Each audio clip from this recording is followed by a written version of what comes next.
خلق لکم من انفسکم ازواجا, کہ اس نے تمہارے لیے جوڑے پیدا کیے, انسان کو پیر کی شکل میں پیدا کیا ہے.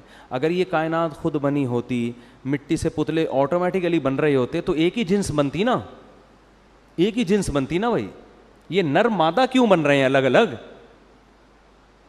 فرمایا کیوں تمہارے لیے ازواج بنائے, لتسکنوا الیہا, تاکہ تمہیں ان سے سکون ملے. یعنی مرد کو الگ جنس بنا دی, عورت کو الگ, اور دونوں کی ایک دوسرے کی طرف اٹریکشن رکھ دی. دونوں کامل نہیں بنتے جب تک دونوں کا نکاح نہیں ہوتا, دونوں کا ملاپ نہیں ہوتا.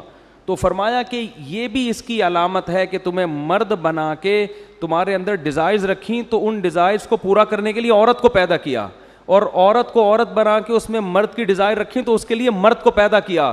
اگر یہ آٹومیٹیکلی ہوتا, خود بخود ہوتا, اتنا بہترین انداز سے انسانوں کو اللہ ڈیوائیڈ نہ کرتا دو جنس میں. اور پھر بچے کی پیدائش کے بعد دیکھو, بچے کو بھی دونوں کی ضرورت ہے, ابا کی بھی اور اماں کی بھی. سنگل مدر والا جو سیٹ اپ یورپ میں چل رہا ہے یہ نیچرل نہیں ہے.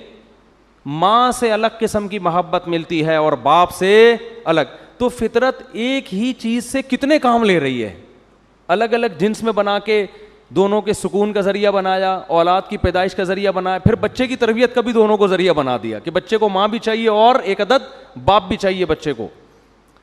تو اللہ فرماتے ہیں یہ اس کی نشانیوں میں سے ایک نشانی ہے. فرمایا وجعل بینکم مودۃ ورحمہ, اس نے تمہارے لیے جوڑے پیدا کیے اور تمہارے درمیان رحمت اور بے پناہ محبت رکھ دی اس نے. مودہ کہتے ہیں بے پناہ محبت. کیا مطلب؟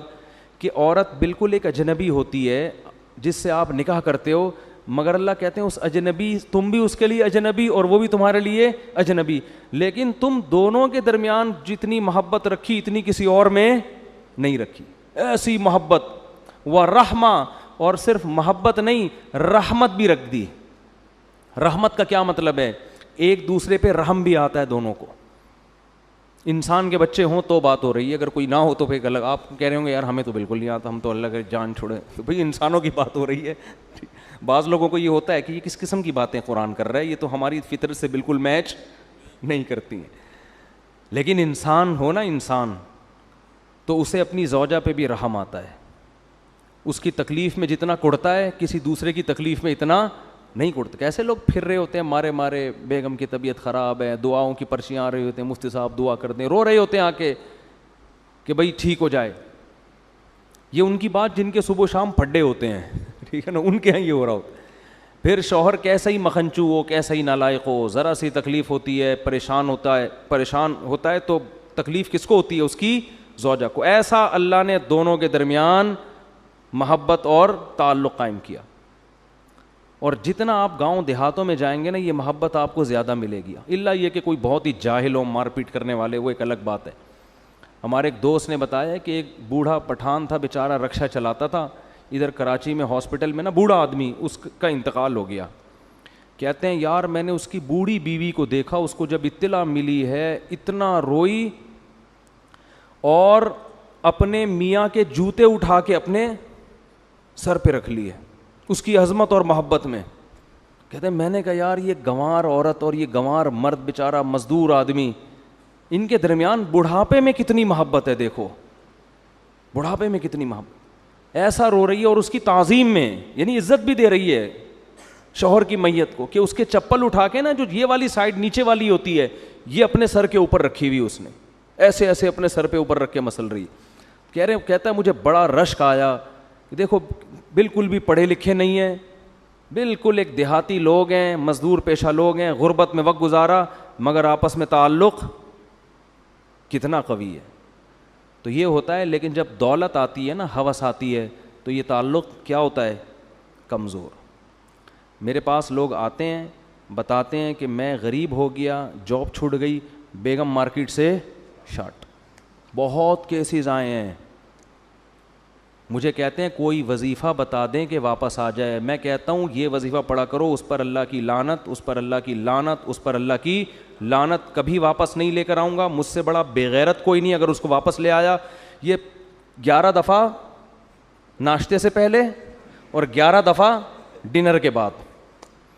میں نے کہا مرد میں غیرت اللہ نے رکھی ہے, جو تم سے محبت کرے تو اس کی محبت کو 100 سے ضرب دے کے اس سے محبت کرو, اور جو عورت تم سے محبت نہیں کر رہے تم 100 دفعہ لات مارو اس کے اوپر.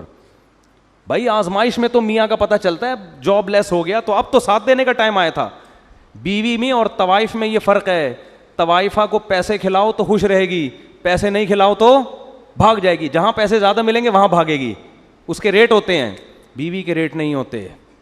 وہ غم میں بھی آپ کا ساتھ دیتی ہے اور وہ خوشی میں بھی آپ کا ساتھ دیتی ہے. کوئی بات نہیں, قدرت کی طرف سے اگر جاب لیس ہو گئے تو اس کو بولو بھائی میں بھی سوکھی روٹی کھا رہا ہوں, میرے ساتھ تم نے بھی کیا کرنا ہے, سوکھی روٹی کا. ہاں اپنی نالائقیوں سے اگر کم بخت پیسے نہیں کما رہا, پوستی قسم کا آدمی پڑا ہوا ہے, کچھ نہیں کر رہا, پھر تو اس کو میں خود بھاگنے کے مشورے دیتا ہوں.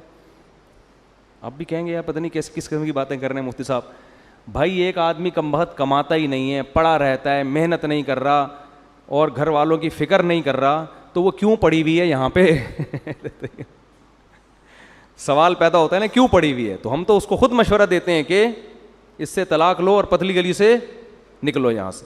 لیکن اگر وہ اپنی ذمہ داری پوری کر رہا ہے, قدرت کی طرف سے آزمائش آ گئی ہے, کوئی آزمائش آ گئی ہے قدرت کی طرف سے, تو بھائی پھر تو غم خوشی دونوں میں عورت کو چاہیے اپنے شوہر کا ساتھ دے. کیوں اللہ کیا کہہ رہے ہیں, اللہ نے میاں بیوی کا جو رشتہ بنایا اس میں مودہ بھی رکھی اور رحمت بھی. تو شوہر کی بے روزگاری پہ عورت کو اپنے شوہر پہ ترس آنا چاہیے, غصہ نہیں آنا, ترس آنا چاہیے. ترس کھا کے وہ یہ کہے کہ میں آپ کے غم میں آپ کے ساتھ شریک ہوں. کوئی بات نہیں, آپ نے پراٹھے بھی بہت کھلائے ہیں, انڈے بھی بہت کھلائے ہیں, اب ہم چائے میں ڈبو کے کھانے کا مزہ بھی لیں گے پاپوں کے. اب صرف پاپوں پہ ہم گزارا کریں. پاپا سے میں نے بات کی ہے, اگلی دفعہ وہ پاپے لیتے ہوئے آئیں گے. ٹھیک ہے نا, میں نے اپنے پاپا سے بات, مالدار عورت ہوگی نا تو پاپا ہی ہو گئے نا, ان کے ابو تھوڑی ہوتے ہیں. تو پاپا سے میں نے بات کر لی ہے, اس دفعہ پاپے بھی کہاں سے آئیں گے, میرے پاپا آپ کے ساتھ تعاون کریں گے. ٹھیک ہے نا. تو غم میں پہلے سے ہی کوئی غریب ہو تو پھر اس کے ساتھ ضرورت نہیں ہے شادی کرنے کی, اگر وہ بہت غریب ہے. اگر کوئی مالدار عورت ہے نا تو اس کو چاہیے اپنی حیثیت دیکھ کے نکاح کرے. غریبوں میں جانے کی چندہ ضرورت نہیں ہے بلا وجہ, کیوں بھائی اپنے حساب سے چلو. لیکن اگر تھا مالدار, قسمت نے اس کو غریب بنا دیا, تو کیا کرنا ہے, صبر کرنا ہے, غیرت کا مظاہرہ کرنا ہے. تو اسی طرح اگر آپ کی زوجہ آپ کے ساتھ رہتی ہے, خدا نہ خواستہ کوئی بیماری ہو گئی, اس کو کوئی پرابلم ہو گئی, تو اس بیس پہ اس کو کبھی بھی مت چھوڑو.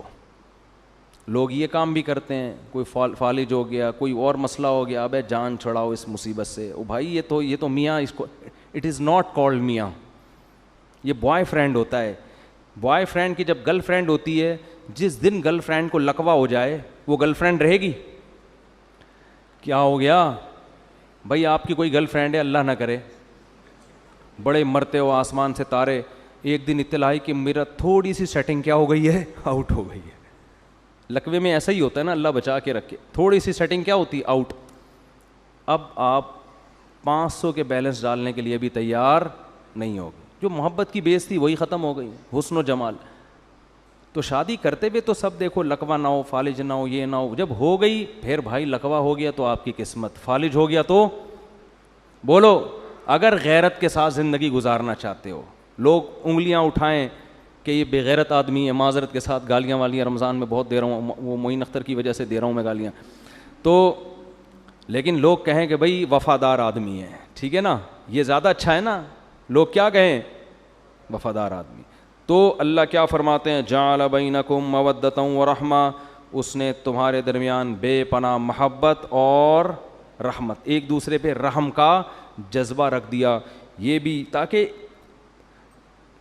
تاکہ کیا ہے کہ یہ سکون اور اطمینان کے ساتھ زندگی گزاریں. تو فرمایا ان فی ذلک لآیات لقوم